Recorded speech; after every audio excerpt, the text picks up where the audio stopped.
Hey everybody, my name is David Stack. I'm the president of CAPS, and we're here today with Dr. Andrew Sunshine.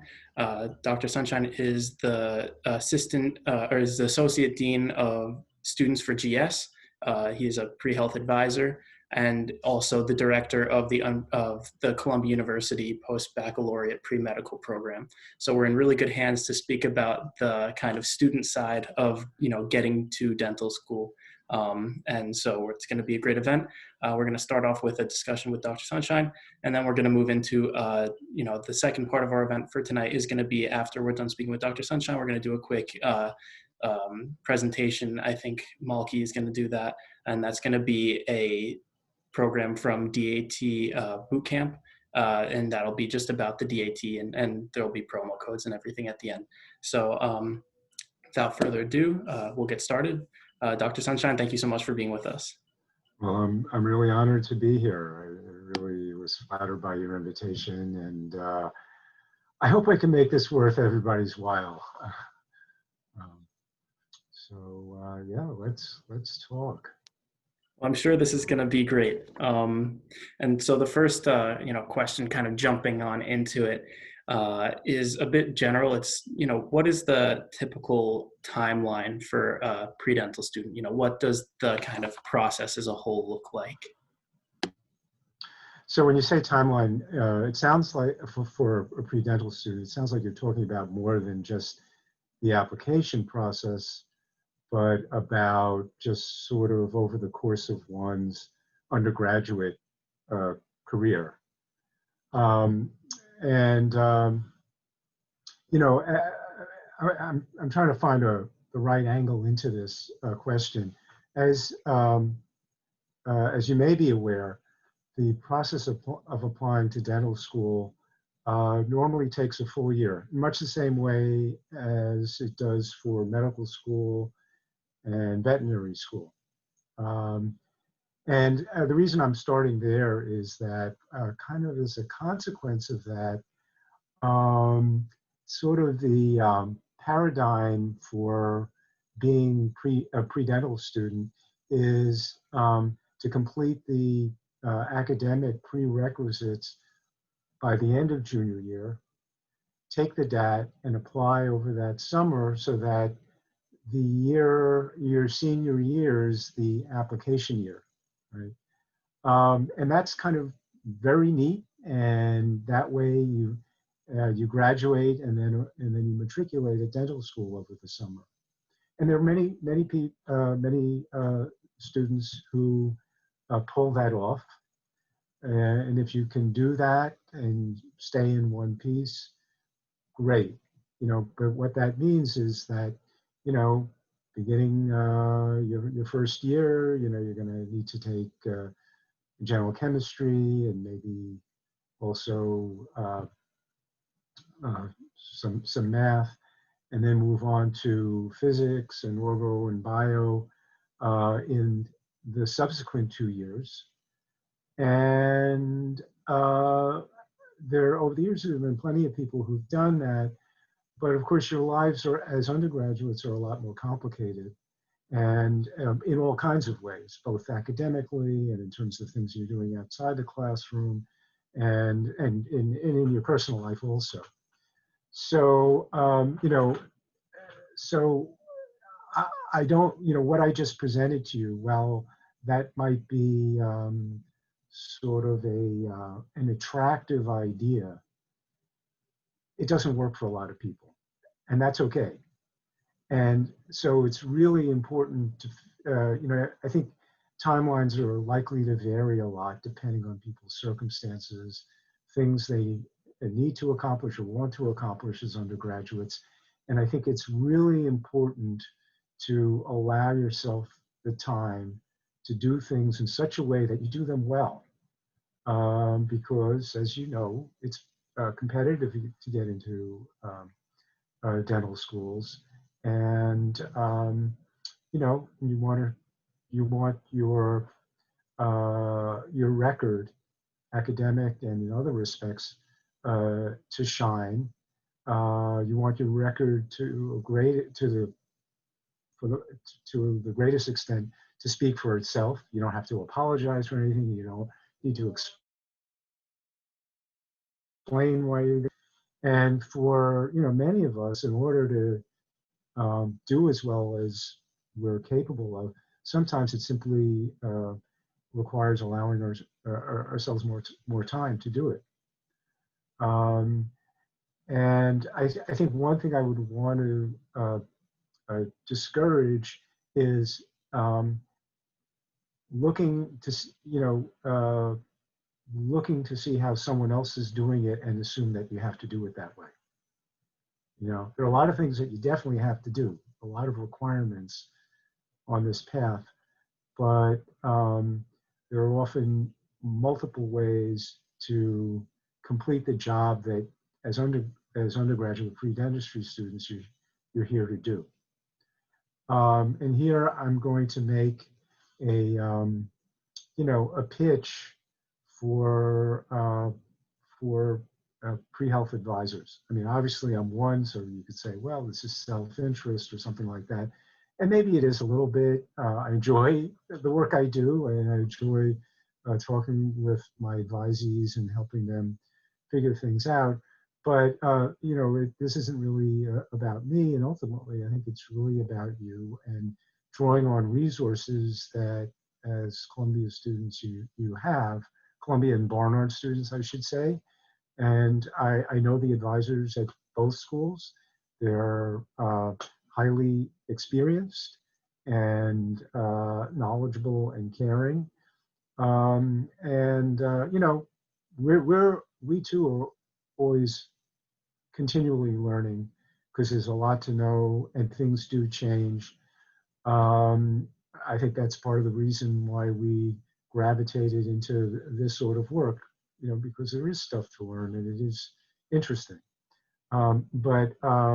We, over time, advisors come to understand the process and can help. We can tell you generalities, and I'm here this evening. I'm probably going to say a lot of things that are general. It's no substitute for speaking with the pre-health advisors at your school for a couple of reasons. One is that the individual undergraduate schools at both Columbia and Barnard, Columbia is somewhat balkanized. I think that's a fair term to use. You have multiple pre-health advising offices, and each of those offices has a kind of a slightly different way it wants to see its students to go about things. I think that the Columbia College and Engineering students just this past week had their PAC meeting about the committee process and to apply for the committee letter for next summer. At GS we had equivalent meetings, I think, back in October. We just have a slightly different timeline, a slightly different process. Barnard, I'm sure, does something similar. I have to confess, I don't quite know what the process is. But in any case, you want to, once you've identified yourself as a pre-dental student, you want to try to connect with the pre-health advising office at your school. The exact point that will happen may vary. I mean, it's no harm in doing it early on at GS. The advisors feel it's good to talk with as many pre-dentistry students as they can who are in their first semester if possible. But most of the interaction begins to happen at the point where you are mobilizing to apply. And at that point, the advisors at your school need to begin to understand your plan and perhaps also help you with some of that planning. And that could, for some of you, that might actually happen as early as the beginning of your junior year, because if you're planning to apply after junior year. But if you need to take more time, um, that's perfectly fine too. And in fact, more than fine. It's not likely to diminish your application, and more likely to allow you to do things better than you might if you rushed. Um, uh, I don't know whether I'm sort of maybe going off on some tangents, and maybe I've lost my way here a little bit. But I hope that's at least some initial information, and perhaps we can, if there are questions, we can get back on track with this question of the timeline. Yeah, no, that was great. That was everything I wanted and more. So it's great to see that, although there is a set kind of way that one might do things, it's not necessarily set in stone per se. You can have a little bit of give. Um, Right, right, and that's something that I think is really. I don't know whether anyone is hearing this for the first time. Maybe I'm telling you something you know. I don't know, but I think that's really important. That there are multiple ways to get the job done, and it's important to figure out what's going to work for you. And I just want to quickly say it's not all. I don't want to speak too much, but I quickly want to mention that my freshman year I had met with Dr. Sunshine, and he told me some of the best advice I've ever had in my whole life, which is, you might not go the path that you think you were going to take. It might take you all over the place, but know that at the end you're still going to reach your goal, and you're still going to get there, even if it doesn't turn out the way exactly you thought you were going to get there. And that advice has stuck with me from the beginning, and it's some of the honestly best advice I've ever received. So I think that really speaks to what you just said as well. And kind of moving along, one question that comes up is, let's say I've been at school now a couple of years, maybe I'm a junior, and I somehow maybe shadow a dentist or something, and I realize I want to go to dental school, but I'm just starting now as a person later on in my studies. Is it too late? What happens in that case? Yeah, that's a great question. Well, it absolutely is not too late. Um, um, uh, Gee, this is here you're really touching on a major part of the work I do these days at Columbia. As David mentioned earlier, I'm involved with Columbia's postbac program. And that's a program through which college graduates, often, not always, but often people who after college realize they want to go to medical school or dental school or veterinary school, go into this program. It's a non-degree program through which students take all of the undergraduate pre-medical courses that you guys are taking, and then apply. And I remember when I started working in the program. I've been working in the program now. I don't know, 17 years or so. Before that, I worked at Columbia College in the engineering school and did pre-health advising there, among a great many other things. But that was where I got my start with pre-health advising. And I remember when I started working with postbacks, that there was sort of this view that postbacks were anomalous because they weren't in college, and that the medical and dental schools regarded them that way. They couldn't figure out who they were. Well, as you can see, I've been with the program long enough, and over time I've seen a change, and it's not so anomalous any longer. And in fact, I think leaving postbac programs aside for the moment, I'm a little less certain about dental school admissions where this is concerned, but where medical school admissions is concerned, the average age of I think of a matriculant is now something like 25, as opposed to, what would it be, 22 or 23 if you were, or yeah, maybe 22 if you were applying to medical school as a college junior, something like that. So that reflects some kind of change in just patterns of behavior, and maybe on both sides,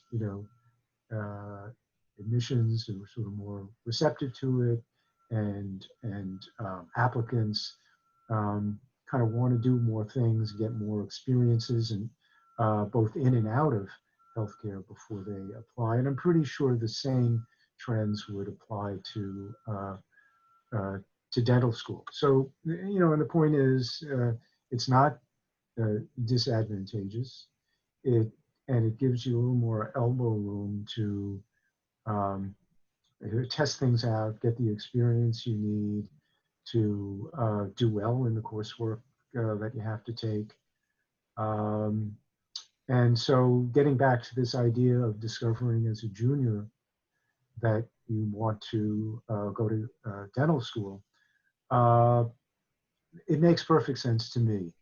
What might not be possible is to complete, unless for other reasons you were taking chemistry and the other science courses all along, and that could happen. Um, it There might not be enough time to complete the pre-dental requirements by the time you graduate. You know, that's a possibility. I should say, by the way, that doesn't necessarily mean you have to go into a post-bac program. There are plenty of students around this country who kind of finish off what they need to do in a sort of DIY approach. You know, and I know this. In fact, I used to do a presentation up at the medical school for sort of a high school, college group of students that was exploring the health professions. And I used to talk about, sort of doing a DIY type of post-bac program versus doing a formal post-bac program. So, there are ways of, if you've finished, say, 75% of the coursework you need by the time you graduate, well, you can do the last, 2 or 3 courses on your own without being in a post-bac program, and that will do the job. Applying to dental school, it's a complicated process, but it's not rocket science, and it is possible to do on your own. The advantage, though, shameless plug for advisors, but if you are in a post-bac program, you have access to advisors who can guide you through the process. But I should say, though, that depending on the school you're at, well, I guess I would always encourage you, if you're going to finish your pre-dental studies after you graduate from Columbia, it's still good to check in with the pre-health advisors at your school and see to what extent you have access to advising there. I think that there's generally an interest in advising alumni. What I can't speak to is whether, if you complete, especially if you complete the bulk of your requirements after you graduate, whether you'd be eligible for committee support of your application when you apply. That's a topic we could talk to by itself. But certainly, your alma mater wants to be supportive of your professional pursuits, and so again, advising. And then as far as, I know you said that some people might be not, might be in a situation where they haven't taken all of the classes for prerequisites. Does somebody need to major in a science to be a competitive applicant? Um, I really don't think so. I think, you know, the pre-dental curriculum is designed to ensure that when you apply to dental school, you can demonstrate your chops, in the sciences. There's something to be said if you can fit it in for taking some additional science courses above and beyond the general chemistry, the physics, the orgo, and the bio that's required. I think taking biochem, for example, is pretty important for dental school admissions, and I would encourage everyone to find a way to to do that. Um, but you really don't need to be a science major. I think it's really important. Your undergraduate years are really, you only go through it once, and it does, stay with you. As you can tell, I graduated from college years and years ago, but it's still active in me because it was a really rich experience.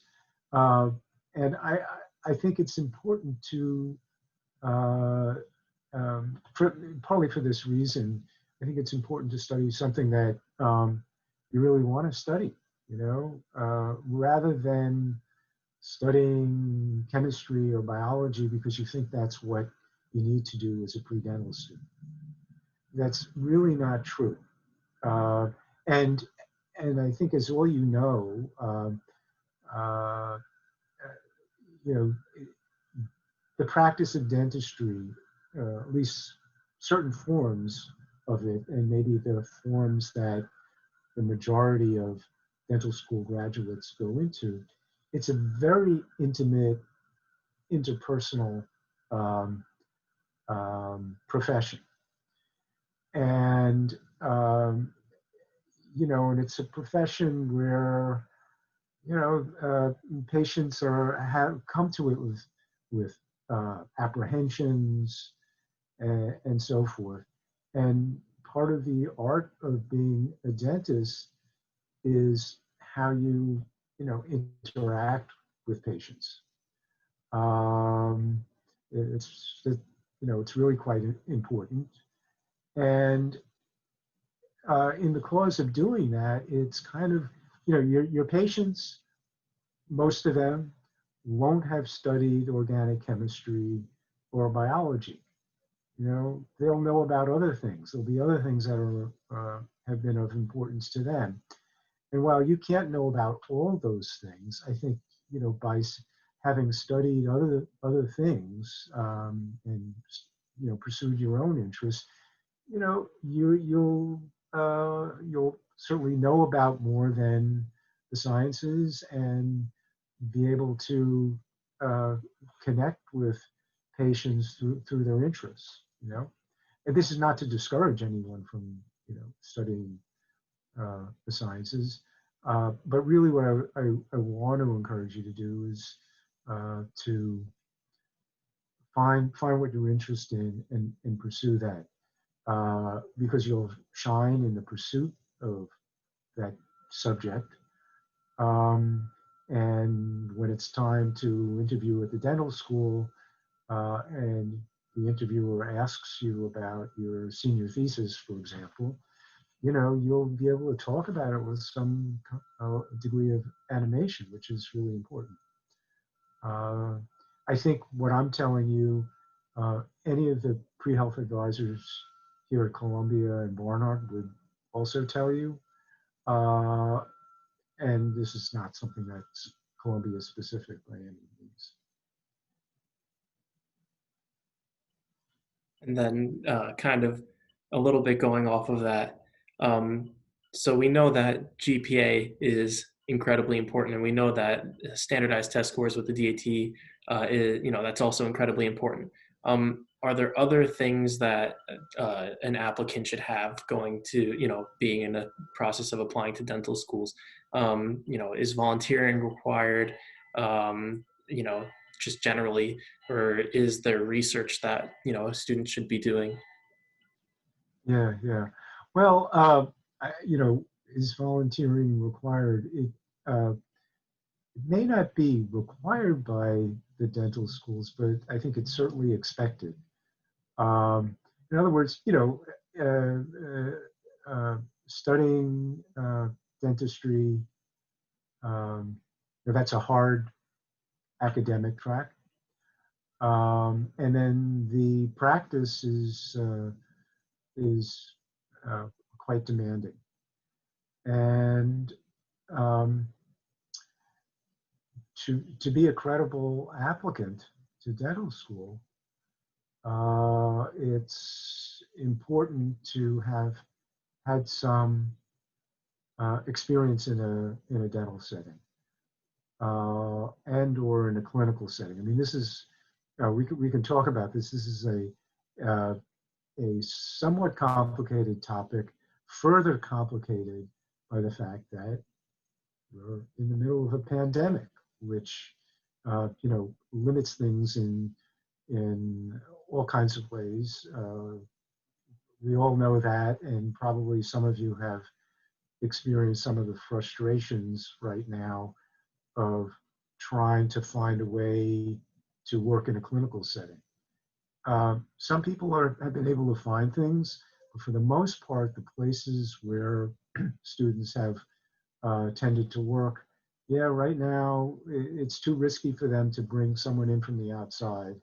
Risky for the volunteer, risky for the patients, and also for the healthcare workers, and they can't afford to take that risk. And incidentally, could be for some of you another reason to give yourself more time. A vaccine is on the way.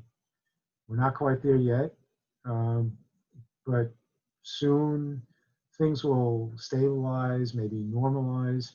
I'm sure nothing is going to be exactly the way it was, but it'll be a little bit more like what we thought it should be.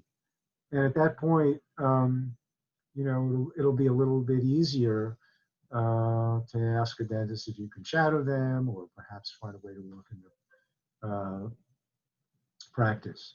Right now, it's hard. So, again, the question of David asked earlier about timeline. Uh,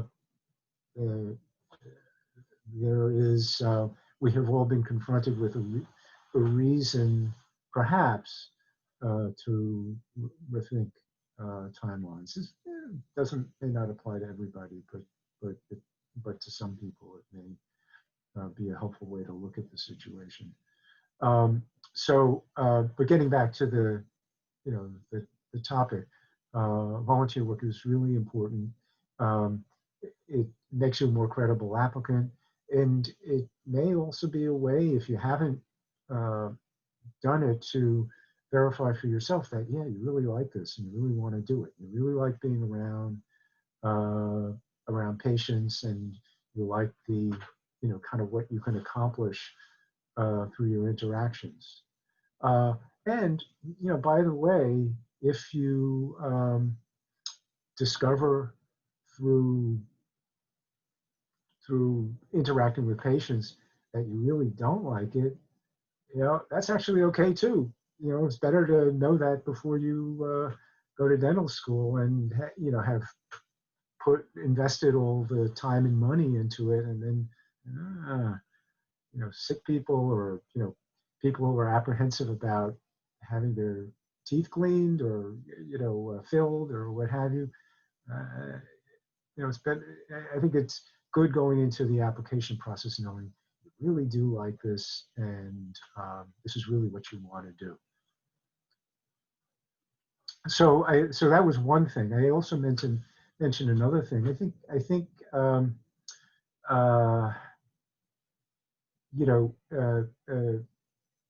this goes back to something I said earlier about preciousness of the undergraduate years, and that's partly because Columbia is such a academically rich place, and you want to take advantage of that in the ways that matter to you the most, whether it's in the sciences or out of the sciences. We know as a pre-dentistry student, you're going to take plenty of sciences, but there's lots else to explore, but also outside of the classroom. There's such a vibrant community and a lot of extracurricular opportunities, and you find not a lot of things to get involved in because you're going to be incredibly busy because of the courses you're taking and the demands they make on you, but a couple of things. And getting really involved, and perhaps for some of you assuming a leadership role. I mean, I think that is something that dental schools value, leadership. So you don't have to be the head of everything, and you don't have to be the head of I don't know, the student government or something. It doesn't have to be the highest level position, but something where you have a sort of central role and responsibility can be desirable.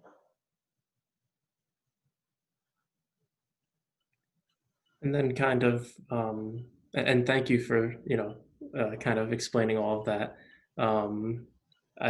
It's sometimes daunting to, look and see, oh, we have, X, Y, and Z to accomplish, but then there's some gray areas. And so to get some insight into that is really great. But kind of a little bit shifting to some standardized testing stuff.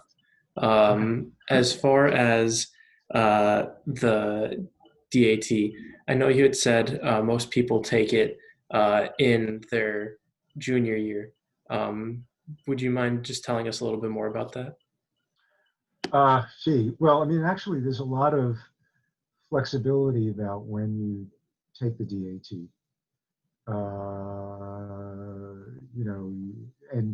And I think it's important to emphasize that you don't take it unless you feel as though you have been able to do a thorough job of preparing for it. You feel as though nothing is ever perfect, of course, but you can't do it by the seat of your pants, and you shouldn't do it just to kind of see how it is, and if it doesn't work out, well, you can always take it again. And it is true, you can take it again, but there are actually some restrictions on retaking it and the number of times you can retake it and so forth. So, your goal when you take it is it's going to be one and done. And, sometimes you're wrong. It turns out that you're wrong, but you should have the feeling that your preparation has been such that one time will do the trick. Now, exactly the timing, that's something that can vary, and it may partly depend on the application process as it's outlined at your own school. One of the things about the DAT is that you take it and you get an unofficial report of your scores almost instantaneously. And I think even provisionally, the dental schools at an early stage of the application process may work with that. Eventually, they need the official score, but right away there's an unofficial score, and for that reason, it may be possible to take the exam somewhat later in the process than medical school applicants will. Applicants to medical school Of course, there's a whole lot of variation, but at least at GS where I work, um, we try to encourage them to take it uh, uh, before the end of June, and we'll allow people to take it as late as the end of July, but no later. We're not going to support someone who takes it in August if they're applying at the same time. Uh, the fact of the matter is we kind of have a similar policy for dental school applicants, but but you know because of the rapidity with which an unofficial score is reported, it may be, this could be at Columbia College, that they would be okay with if someone is taking the exam in I don't know, August, because the score will be available immediately, and you kind of know where someone stands. I don't know. One of the things about so let's say you take the DAT. Let's say you take the DAT in June, for example, and the score, and you get your score, and you underperformed, at least relative to the schools you're interested in and what you understand their expectations to be. You can retake the exam, but you have to wait about 3 months. I think it's 90 days before you can retake the exam. So June, so that means July, August, that's going to put you into September, maybe the end of September.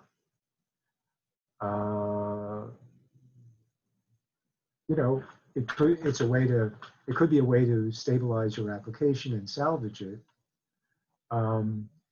That probably works less well if you're taking the DAT for the first time in August. Then you're talking about September, October, talking about retaking it in perhaps November or something. That just feels like way too late to fix that problem. So, there's some flexibility. I think it's also probably the advising offices at Columbia and Barnard would have slightly different recommendations around the timing of the DAT exam. Assuming, the assumption here is that you are also applying at the same time, right?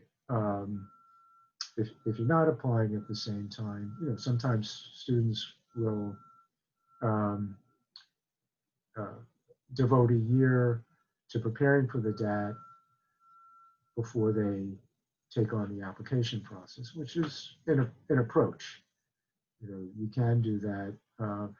It takes a little more time, and it can be time well spent. But if you are embarking on applying at the same time that you are taking the DAT, then trying to do it early in the summer, I think, is desirable. That's kind of what we expect of students at GS. In fact, preferably late spring, but summer starts June 21st, so sort of about by that point.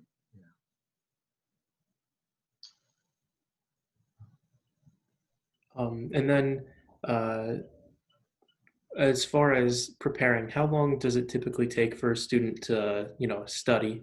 And with that, is it preferable, do you think, or more advantageous maybe, to do it on, by yourself, or through maybe a group or a service or something like that? Yeah, that's a good question. Well, the time question in part may be dictated by whether you're doing a course. One of the virtues of doing a course, of course, is that, there's a schedule. You pay for a course that meets over a defined period of time. And so it imposes a structure on you, which I think, can be very helpful. It can also be expensive. And that can be, it can put it out of reach for many students. Um, uh, it is possible to study on your own. It takes some discipline. Um, you may be able to find. I apologize for not having done this. I should have thought of it. But with some web searches, I suspect you can find some study plans online, which not that you have to take them exactly as they are. You can adapt them to your own needs. But the thing about these standardized tests and the DAT in particular, since that's most pertinent here, um, uh, through the courses you're taking at Columbia, you are going to learn all those subjects in far greater depth, I think, than the DAT expects you to know it. So you're not that you don't need to review, and you may have learned some things that you don't need for the DAT, and it's also possible that there's some things that the DAT may test you on that didn't happen to be covered in the biology course you took. Those things happen, and then you have to learn things through self-study or through the course that you take. Um, but um, you've really learned. You will have learned all these subjects in considerable depth beyond what the level of sophistication that the DAT involves. What you wouldn't have learned, though, is the test. And of course, that's part of what you need to learn, the format of the test, so that it's, becomes sort of second nature, how to take it and how to work out the problems. And of course, that's part of what test prep courses are about, just, drilling you on or teaching you the test itself and strategies to do it well. But with practice, it's also possible to do on your own. Or another approach is to find a study buddy, not a circle of people.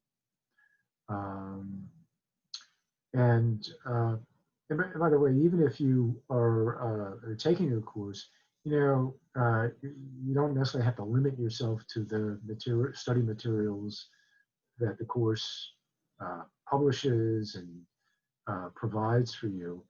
There may be other sorts of resources that peers would recommend to you, and sometimes there's something to be said for supplementing the materials that you use. So in terms of time, like, let's say you are studying on your own and you kind of have to work out a schedule for yourself. You're probably going to need 3 or 4 months, right? So for example, let's say your goal is to take the DAT in June 2021. You probably, I don't know exactly what the schedule might be like, but obviously, spring semester, especially if you're a full-time student, you're going to be pretty busy with courses. You might want to slightly lighten your course load, because studying for the DAT becomes kind of like a course. And in which case, you might want to have a schedule beginning in January of, say, about, I don't know, 15 hours a week. If you can do that through the end of the semester, that's a lot. That's actually pretty good. And then after the semester, to maybe make it more like, I don't know, 30 hours a week or something like that. So, or even almost like a full-time job until, between, actually, I guess this semester ends kind of early this spring, right? April 15th or something like that.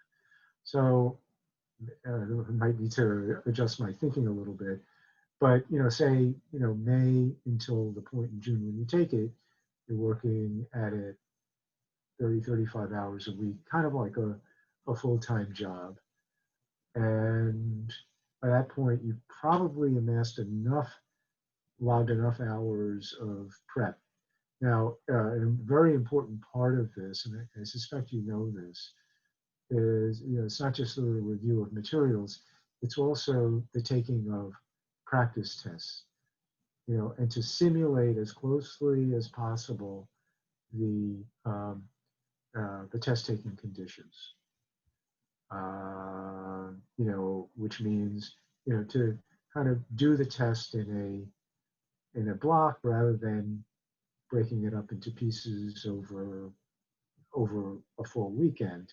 You want to try to do it in the 5-hour period, give or take, that the test normally allots for you, and within that take whatever breaks are normally provided for you, and also think about things like the time of day when you're going to take it. Maybe try to take it at the time of day when you would be taking the exam.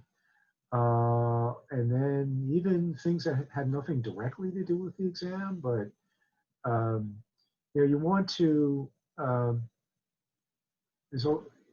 there are always things that you can't control, but you want to routinize or automatize as much as you can, down to things like,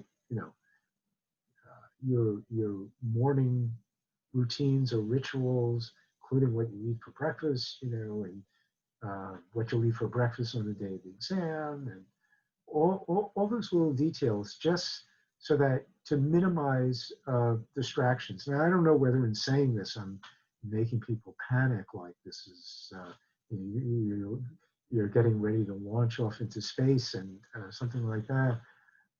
That's not my intention. It's really more to give you a greater feeling of control over what happens on the exam day. And by the way, it's not a bad idea. You don't necessarily need to do this before you do a practice exam, but just becoming familiar with the route to the testing site from your home or your whatever your domicile is. Just so that to minimize surprises the day of the exam about the travel time and the things that can come up. It's not a bad idea to do that. And then one final question before we go into Q&A, which is because we're getting close to winter break, intersession, and I know this time it's a little different than normal, but what should students typically be doing during their breaks? Let's see. Well, enjoying yourself. In other words, you need a break. There's no question of that. The break is, I think, a little shorter this time around, so that's a factor. And I think also the answer partly depends on where people are at with the process. So for example, if you are planning to apply over the summer of 2021, then whether you're a GS student or a Columbia College student or Barnard student, you may have to prepare some of the materials for what's referred to as the internal application. this is what helps to secure committee support for you. And so you'll probably be, at least I know at GS, students will be writing some essays we ask them to write. And Columbia College has a similar process. I'm pretty sure Barnard has something similar. If that's, you know, a year or so down the road, I don't know, you can get in touch with your dentist and see whether there are possibilities for shadowing now. It might be too soon, but if it is too soon, well, at least you've had the conversation, and maybe, you know, when things change, you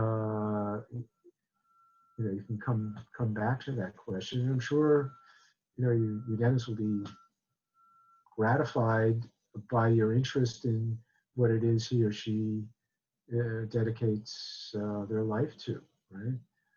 Or, you know, if it's not something they can do, you know, they might be able to suggest someone to get in touch with, you know. So there are things like that. Yeah, yeah. You know, I realize in just in talking about this that one of the things you asked me about, David, was lab work, and I don't think I really addressed that. I don't know if it would be helpful if I said a few things about that.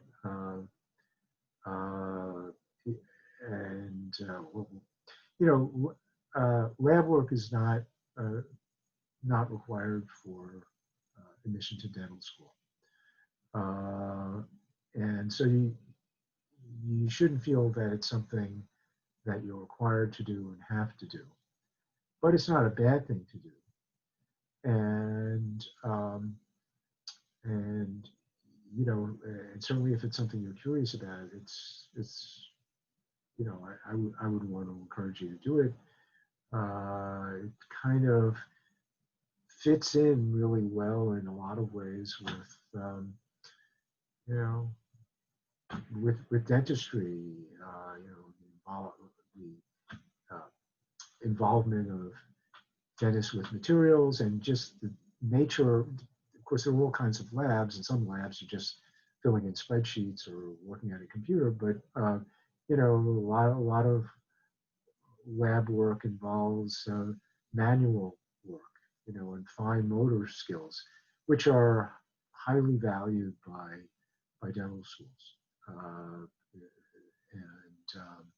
You know, and just getting back on, I realize I'm going all over the place now a little bit, I suppose, but getting back to the discussion about extracurricular activities, you know, any of you who are involved in things like the arts or who play musical instruments or, you know, make jewelry or, you know, anything like that, you know, those are wonderful pastimes in themselves, and if those are things that you're dedicated to, they would be of interest to dental schools in your application, but more especially insofar as they require fine motor skills, you know. And so don't lose sight of that when you're applying, and it may be the sort of thing you want to highlight in your application if you have such skills. Great. Yeah, thank you so much for, you know, going over that as well. And now, you know, I've been speaking a lot. If anybody else has questions that they'd like to ask Dr. Sunshine before we move on to the next part of our event, you know, feel free to jump in. I would ask if you can maybe turn on your camera. I know there's a bunch of people here. You know, it's nice to have that face-to-face, but we obviously understand if you can't. So yeah, take it away, guys. If you have any questions. And if it's easier to use the chat, there's that too. Hi, Dr. Sunshine. I have a question. Yeah. So I'm a postdoc in the biology field. I'm a postdoc in the biology field, and I want to change my career. So going to the dental school is one of the options. So because I already have a PhD degree and have many years research experience and some publications. Do you think will it give some plus for my application? Probably. It probably does. A question that you are likely to face is, kind of, why are you changing careers? Which say, I mean, I haven't met everyone who's here today, but I suspect that most of those here today are undergraduate students who have not yet had careers. And of course, the challenge for all of you when you apply is accounting for your motivation to go into dentistry. And it can be helpful to have sometimes to have considered something and experienced it and know that you tested it out and you don't really like that, and this is a better fit for you based on what you have learned about yourself. For you, Dr. Fan, where you have kind of had a career in another field, one of the challenges may be explaining why, having come so far in one field, you would like to change, what you would like to become a dentist. Now, it is possible to do. I know that because that's the sort of problem not many of the students in Columbia's postbac program have to solve for themselves, or have to figure out how they're going to communicate that. And so it's sort of a process of partly using your experience as, as an asset.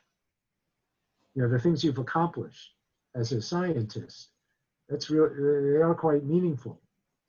But at the same time, accounting for your decision to leave that behind, or maybe you're not entirely leaving it behind, but really moving in a new direction that involves some years of further expensive education.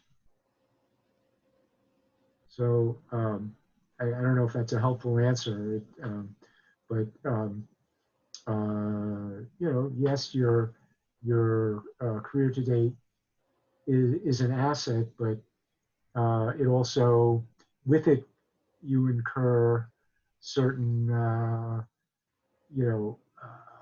responsibilities, or kind of there's expectations that you account for the shift that you want to make. Is that, I don't know if that's, Yeah. I've made that clear. Oh, okay. The other question is that I have to finish the postbac classes. Is that a big difference if I finish in the community college or in the very famous universities? That's a good question. I would encourage you to complete the coursework you need to do at a four-year institution. It doesn't have to be Columbia, but at a, whether it's City University or somewhere else. I don't even know exactly where you're located right now. But I think in the long run, you may be better off completing the coursework you need to do at a four-year institution rather than at a community college. Okay. The other question is that I know a lot of dental schools are only open to the American citizen. Yes. And right now I'm applying for the green card. Will this green card help for the application? I believe it will. There are likely to be certain exceptions because I don't know exactly what the percentage is, there's probably about half of there's something like 68 dental schools in the US. I think about half of them are state schools. This means that they are subsidized to a significant extent from taxes of the state residents, and not entirely, but to a significant extent. And then there's sort of a feeling that, they really want to, so they sort of favor in-state residents to varying degrees. And it's partly because they are hoping to produce dentists who are going to stay in the state and take care of the residents of the state. So that's an additional limitation, not just for you once you have a green card, but really for everyone, because you only live in one state. And so it begins to limit the number of schools that you can apply to, because you may not have access to all of the public institutions. Now, I should say that states vary in terms of how they restrict access to out-of-state applicants. It varies, and sometimes it's very restrictive, and sometimes not so restrictive. So that you kind of have to explore it state by state and not assume that because this guy tonight said, oh, state schools are restrictive, then you can't apply to another state. I think it pays to investigate. What about the private schools? What about the private schools? That's a good question. I think it's always important to look at the policies of schools, but if you have a green card, I think that you shouldn't, you have the same access to a private school as anyone with citizenship. I don't think it should be an issue. Where did you do? I think I have to qualify that, and I don't want to get deeply into your own personal history in front of everyone, but a question could be, where did you complete your undergraduate degree? So for example, I'll give you an example. If I'm not mistaken, with Columbia's dental school, a private school, I believe that an international student can gain admission there, but the school does require that applicants have earned a bachelor's degree in the US. And that applies, by the way, even if you're a US citizen. So there are US citizens who sometimes go abroad, to St. Andrews in Scotland or Oxford to do their bachelor's degree, and then come back to the US and want to apply to dental school. Well, without a bachelor's from an institution in the US, and even though they're a US citizen, I don't think they can get into Columbia, Columbia's dental school. So, we're beginning to get into the weeds a little bit here. And so I think, and what I'm saying about Columbia's dental school, might not apply to every private dental school. You have to go on their admissions website and see what their requirements are. And if it's not clear, you could send an email to the admissions office or speak with someone on the phone to clarify. Okay. Okay, thank you. Anybody else have any questions for Dr. Sunshine? All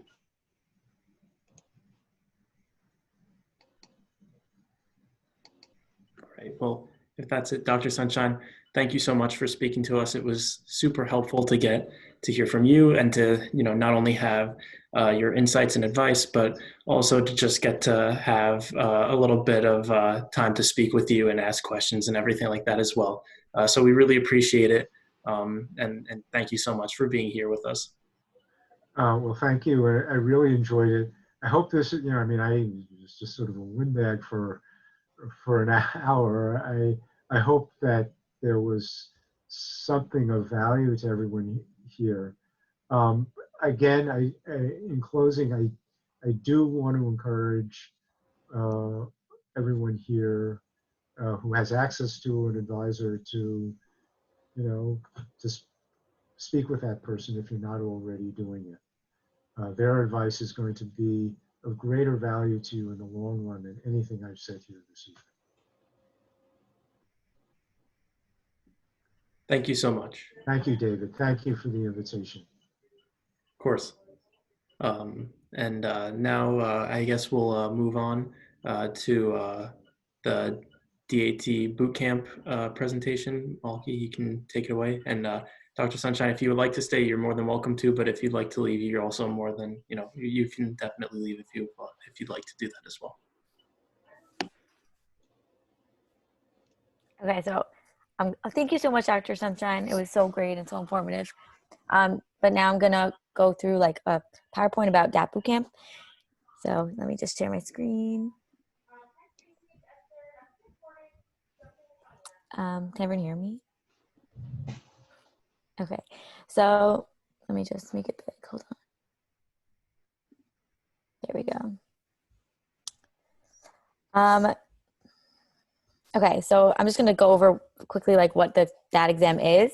So there's 4 sections. The first section is an hour and a half, and it is the survey of the natural sciences. So it's a total of 100 questions. There's 40 bio questions, 30 chem questions, and 30 orgo questions.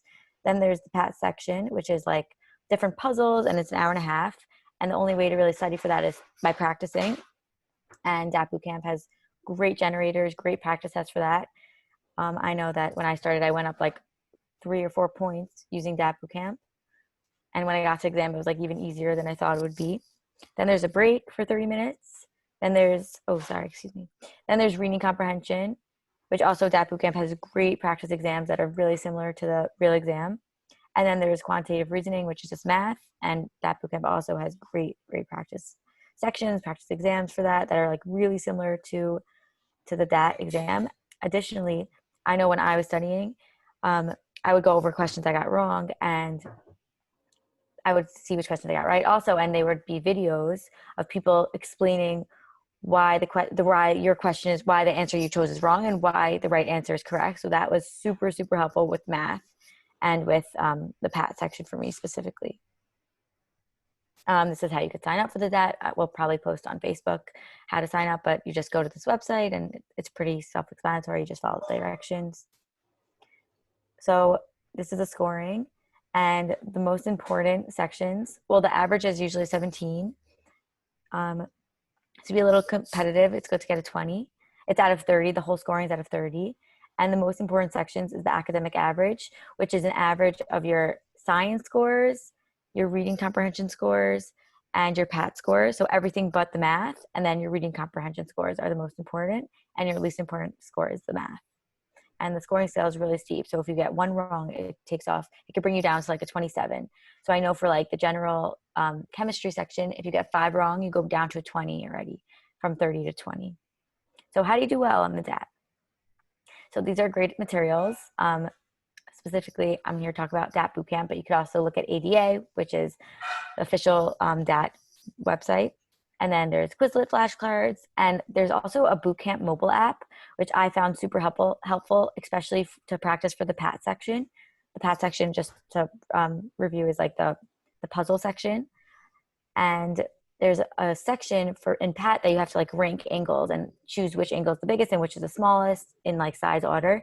And I would just I mean, now you don't really go on the subway or like sit in waiting rooms as much, but like just on the go, whatever you're doing, if you have like 10 minutes, you could just open the mobile app, and it's a great way to keep your skills that you've gained, to keep them.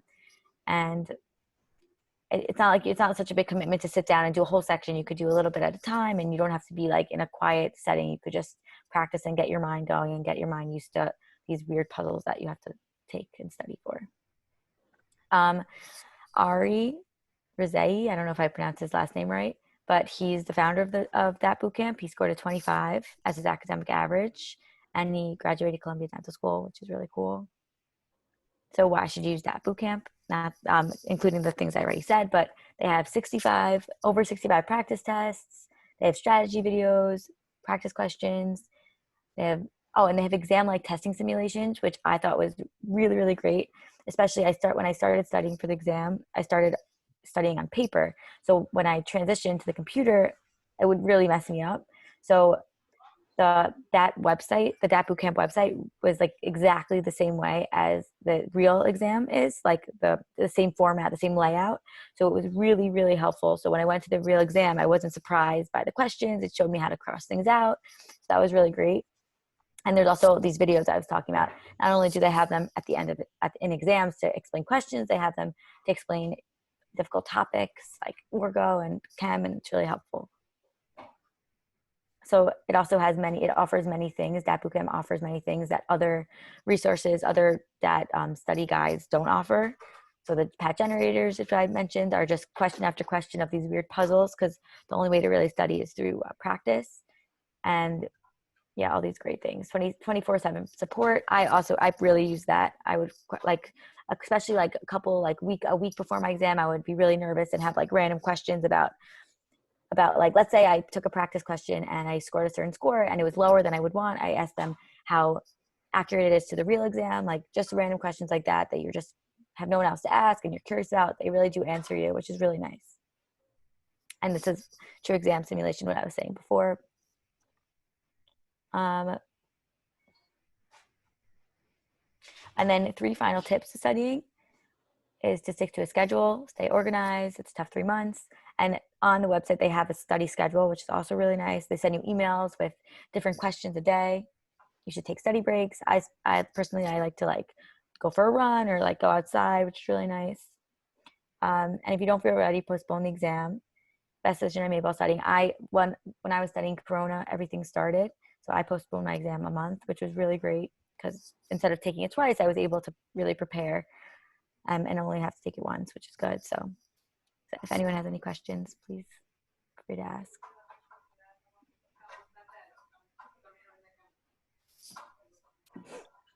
Great, thank you so much. So, and Malky, if you wouldn't mind also, just because this will be posted, just quickly introduce yourself and who you are. Oh yeah, I'm so sorry.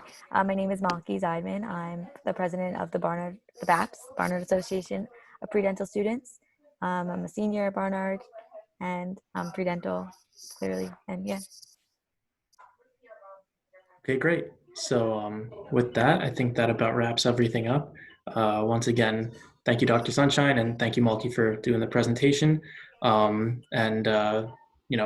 For those of you who are here, next week we're going to be talking with Dr. Carl Balancioni. He's a general dentist from Orlando, Florida.